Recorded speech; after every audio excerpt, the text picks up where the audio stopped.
My girlfriend said, "You're not on the lease, so technically, this apartment is mine." I smiled. "You're absolutely right." Then I called the bank and froze the account that paid her rent, because it was mine. When the landlord came knocking for payment, her independent woman speech ended real quick. "My name is Marcus. I'm 31, work in IT infrastructure, and until 3 weeks ago, I thought I had my life figured out. I was dating Vanessa for 2 years. She was 29, worked part-time at a boutique marketing agency, and had this way of making everything feel like an adventure. We moved in together after about 8 months. Or rather, she moved into the apartment I found, furnished, and paid the security deposit for. Here's the thing nobody tells you about modern relationships. The person who controls the money doesn't always control the power. I learned that lesson the hard way. Vanessa never officially moved in. That was her idea. "Let's keep things flexible," she said back then, stirring her oat milk latte at some overpriced cafe in downtown. "I don't want to feel trapped, you know? Let's not put me on the lease yet. We can always add me later when we're sure." I thought it was endearing, independent, mature. I was an idiot. So I signed the lease alone. I paid the first month last month and security deposit, $8,400 total. I bought the couch, the bed, the dishes, the TV. I set up the utilities in my name. I even got the internet plan upgraded because she needed faster speeds for her content creation side hustle that never actually made money. And every month, like clockwork, I paid the rent, $2,100, directly from my checking account to the landlord's portal. Vanessa contributed, let's call it, occasionally. She'd Venmo me $200 here, $300 there, always with a cute message like, "For groceries, babe," or "Sorry I'm short this month, next paycheck I promise." I never kept track. I thought that's what you did when you loved someone. You didn't nickel and dime. 3 weeks ago, everything changed. I came home early on a Wednesday. My project deployment finished ahead of schedule, so I grabbed Thai food and headed back around 6 p.m. instead of my usual 9 p.m. I walked into the apartment and heard Vanessa on the phone in the bedroom. The door was cracked open. "I don't know why you're so worried about it, Mom. It's my apartment. He's just staying here." I froze in the hallway, takeout bag in hand. Her mom's voice was loud enough to hear through the phone speaker. "But sweetie, if things go bad, can he legally claim anything?" "No, Mom. He's not on the lease." I checked. Technically, I'm the tenant because I live here, and he's more like a guest who helps out. My lawyer friend confirmed it. My heart started pounding.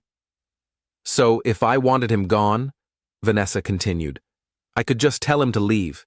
The apartment is mine. He has no legal standing." I very carefully set the food down on the hallway floor. I pulled out my phone and started recording. Her mom laughed. "You're so smart, baby. Not like your sister who put her boyfriend on everything and then couldn't get him out when he cheated." Exactly. I learned from Sarah's mistakes. This way I have all the power. I stopped recording. I stood there for maybe 2 minutes, just breathing, trying to process what I'd heard.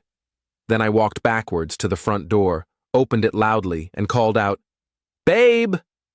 I'm home!" By the time I got to the bedroom, she was off the phone, smiling, asking about my day. We ate the Thai food together. We watched Netflix. She fell asleep with her head on my shoulder, and I started planning. Update 1.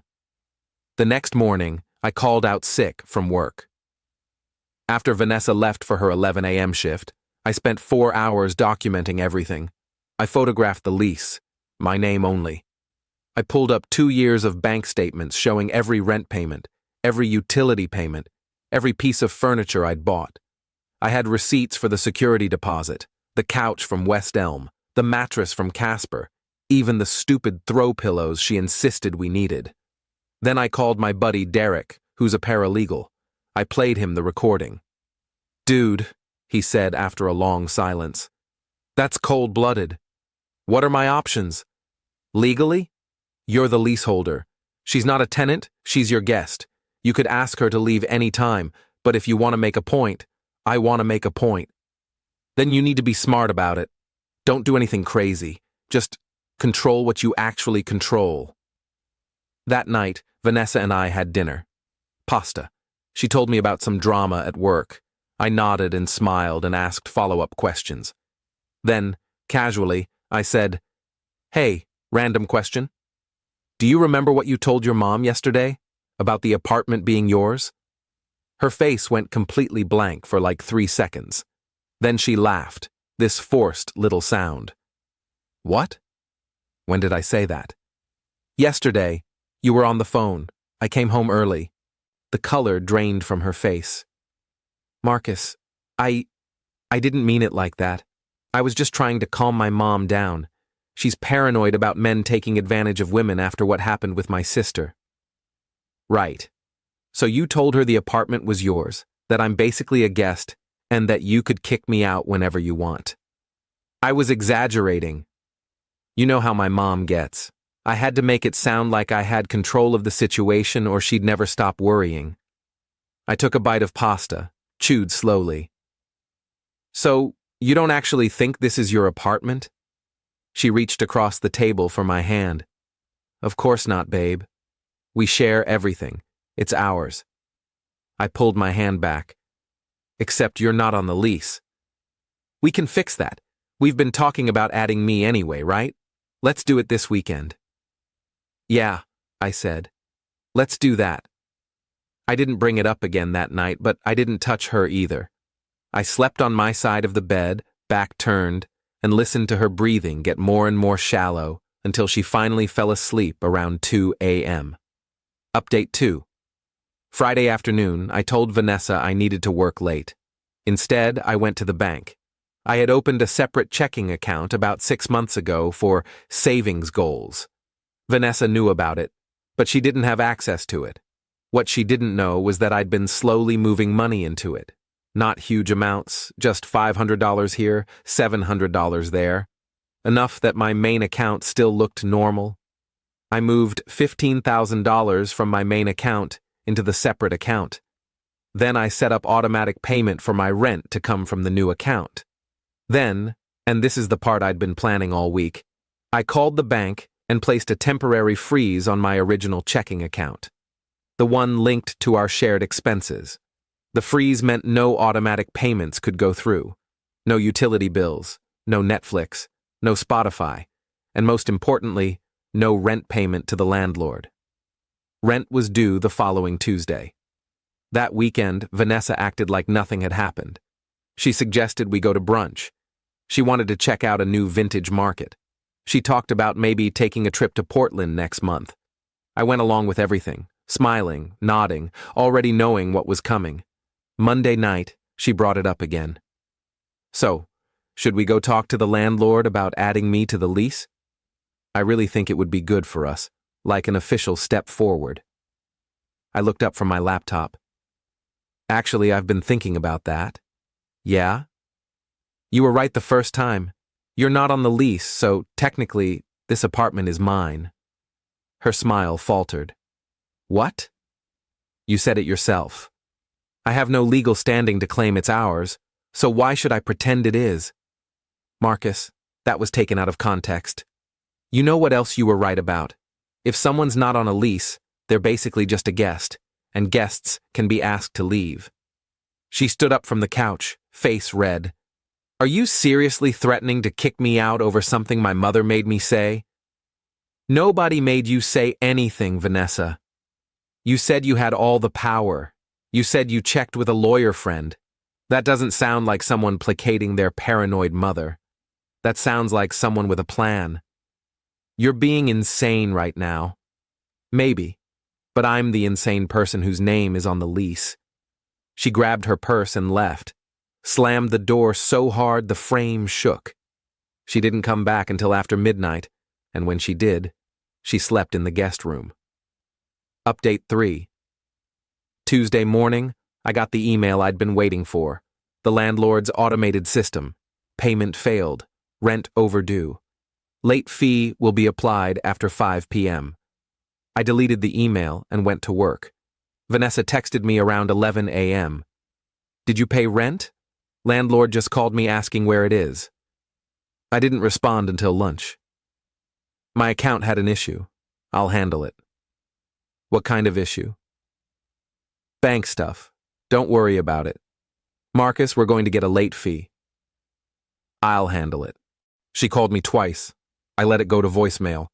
By 3 p.m., she was panicking. Please tell me you paid it. Mr. Chen just left a note on the door saying if we don't pay by end of day, he's starting eviction proceedings. I called her. Marcus, what the hell is going on? I told you. My account has an issue. What issue? Can't you transfer money, use a credit card? We can't get evicted. We can't get evicted? Vanessa, you're not on the lease, remember? If anyone's getting evicted, it's me. Silence. You're doing this on purpose. I'm doing what on purpose? Having a bank issue? You froze the account, didn't you? I didn't answer. Oh my God, you're punishing me over one stupid conversation. You're absolutely right, I said calmly.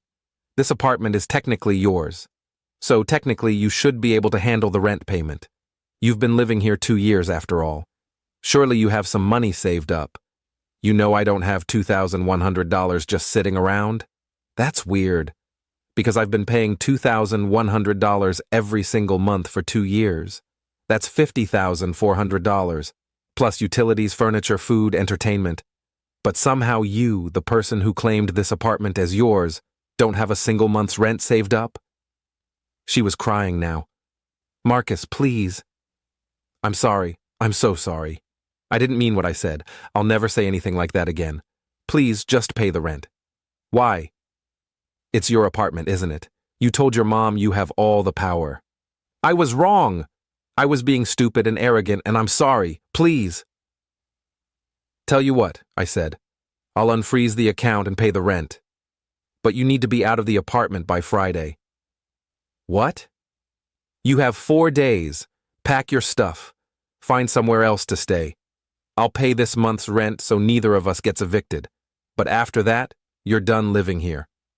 You can't do this. Sure I can. I'm the leaseholder. You're just a guest who overstayed her welcome. She hung up on me. Final update, I unfroze the account an hour later and paid the rent. Mr. Chen sent me a confirmation email with a snippy note about professionalism and timely payments. I didn't care. Vanessa came home that night with her mom. They both started yelling at me the second they walked in. Her mom called me controlling, abusive, a manipulator. I let them yell. Then I very calmly said, everything in this apartment belongs to me. I have receipts. Vanessa is not on the lease. She's not on any utility bill. She has no legal claim to anything here. She can leave voluntarily, or I can start the formal eviction process for an unauthorized occupant. Her mom's face went purple, but Vanessa knew I was right. She started crying again, and her mom eventually dragged her back out to the car. Over the next 3 days, Vanessa came back in shifts with friends to pack her stuff. I stayed in the guest room with the door locked. I didn't help. I didn't interfere. I just let her take what was actually hers, which wasn't much. She left the keys on the kitchen counter Thursday night. It's been 2 weeks now. I heard through mutual friends that she's staying with her mom. She's been posting on social media about toxic men and financial abuse. A few people reached out to me asking for my side. I sent them the recording of her phone call with her mother. I haven't heard from those people again. The apartment feels empty. I'm not going to lie, it sucks coming home to silence. But every time I start feeling guilty, I remember her voice on that call. This way I have all the power. She wanted power. She got a lesson about who actually had it. Edit 1. People keep asking if I feel bad. Honestly? Some days, yes. But then I remember she was planning an exit strategy from the beginning.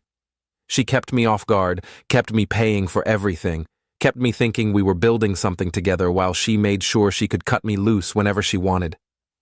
I just did it first. Edit 2. For everyone saying I should have just communicated. I tried that the night I confronted her. She lied to my face. said she didn't mean it, said it was taken out of context, then tried to get added to the lease so she could make her lie a reality. You don't reward that kind of manipulation with patience. Edit 3. Someone asked what I'd do differently. Honestly, I'd have insisted on splitting the lease from day one. I'd have kept track of every expense. I'd have protected myself legally from the start. Love doesn't mean being stupid with your resources. I learned that the expensive way,